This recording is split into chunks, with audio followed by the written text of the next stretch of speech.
প্রিয় অনিমেষ, কেমন আছো? ভাবছো এতগুলো বছর পর আমি কোথা থেকে? সেদিন তোমায় দেখলাম অনেকটা দূর থেকে, রাস্তা পার হওয়ার সময়। গায়ে একটা হলুদ পাঞ্জাবি, হাতে বাজারের ব্যাগ, চোখে মোটা ফ্রেমের চশমা দেখলাম একটা। বেশ সংসারী লাগছিল তোমায়। তবু চিনে নিতে এতটুকু সময় লাগলো না জানো। শুধু বয়সের ছাপেই মুড়িয়ে গেছো। কিন্তু গালে সেই খোঁচা খোঁচা দাড়ি, ঠোঁটের পাশে ছোট্ট তিল, সেই নেশা লাগানো ঘোলাটে চোখ, সবটা এক আছে। কেবল চুলে পাক ধরেছে খানিকটা। অনি, তোমার মনে পড়ে তুমি যখন বলতে চুল দাড়ি না কেটে তুমি রবীন্দ্রনাথ হবে? আমি কি রেগে যেতাম সেটা শুনি? আমি শুধু ভাবি জীবনের এই 22টা বছর কিভাবে চলে গেল আমাদের দুজনের থেকে। সব তো ঠিকই ছিল। শেষ যেদিন তোমায় দেখলাম সেদিন এক বর্ষার সন্ধ্যা। রাস্তাটা মরিচ বাতি দিয়ে সাজানো ছিল। দুজনে মুখোমুখি দাঁড়িয়ে সিদ্ধান্ত নিলাম আর একসাথে নয়। কতটা সহজে সেদিন এতটা কঠিন হয়ে সারা জীবনের সিদ্ধান্ত নিয়ে ফেলেছিলাম আমরা। অনিমেষ, সেদিন সন্ধ্যায় দুজন দুপাশে হেঁটে যাওয়ার সময় আমি খুব করে চাইছিলাম তুমি একবার আমায় আটকাও। কিছুটা যাবার পর যখন পিছু ফিরে দেখলাম, তখন নিয়ন বাতির আলোয় তুমি হেঁটে যাচ্ছ, ধীরে ধীরে মিলিয়ে যাচ্ছ দূরে, কেমন জানি ধূসর হয়ে। আকাশ ভেঙে খুব জোরে বৃষ্টি পড়ছিল। সে রাতে আমি উত্তরের ঘরটায় বসে তোমার ফোনের অপেক্ষা করছিলাম।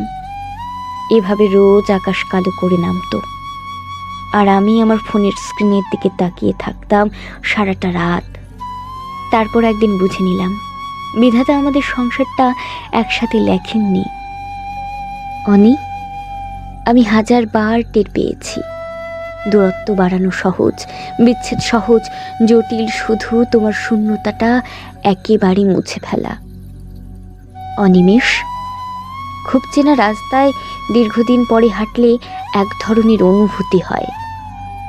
সেদিন রাস্তা পার হবার সময় যখন তোমার মুখটা দেখলাম, মুহূর্তেই আমার সমস্ত অতীত চোখের সামনে ওলট পালট হয়ে গেল। সেদিন তোমায় একটু ছুঁয়ে দেখা হয়নি।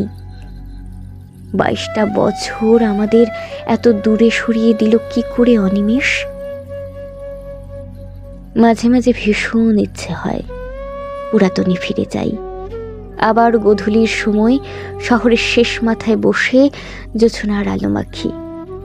তোমার মোটা ফ্রেমের চশমার নিচে যত্ন করে লুকিয়ে রাখা চোখ দুটোর দিকে তাকিয়ে আমি আবার নেশাগ্রস্ত হই।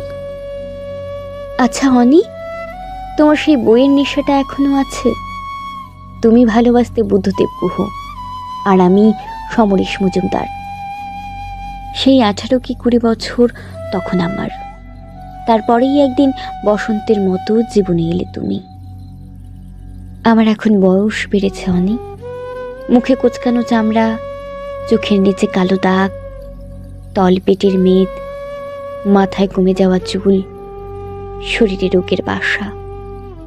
প্রতি মুহূর্তে মনে করিয়ে দেয় আমি কতটা বুড়িয়ে গেছি বয়সের তুলনায়। সবাই আমাকে সান্ত্বনা দেয়, কিন্তু আমার মন বলে আমি আর বেশি দিন নেই। অনিমেষ, মৃত্যুর দরজাটা খুব কাছ থেকে দেখছি জানো। এখন এক একটা দিন আমার কাছে কেবল স্রষ্টার উপহার। বিধাতার খেলা দেখো অনিমেষ। চলে যাওয়ার আগেই বোধ হয় তোমায় দেখিয়ে দিলেন তিনি। আমরা এখনো এক শহরেই আছি, অথচ তাও কতটা ভীষণ দূরে, তাই না? অনি, তুমি ভালো থেকো। যদি কোনোদিন পারো এসে আমায় ছুঁয়ে দিও। হোক সে মুহূর্তে আমার শরীরটায় আর প্রাণ নেই। কতগুলো বছর তোমার মুখে মৃন্ময়ী ডাকটা শুনি না অনিমেষ। শখ করে দিয়েছিলে তুমি নামটা। অনি, আবার একটা বার ডাকবে সেই নাম ধরে।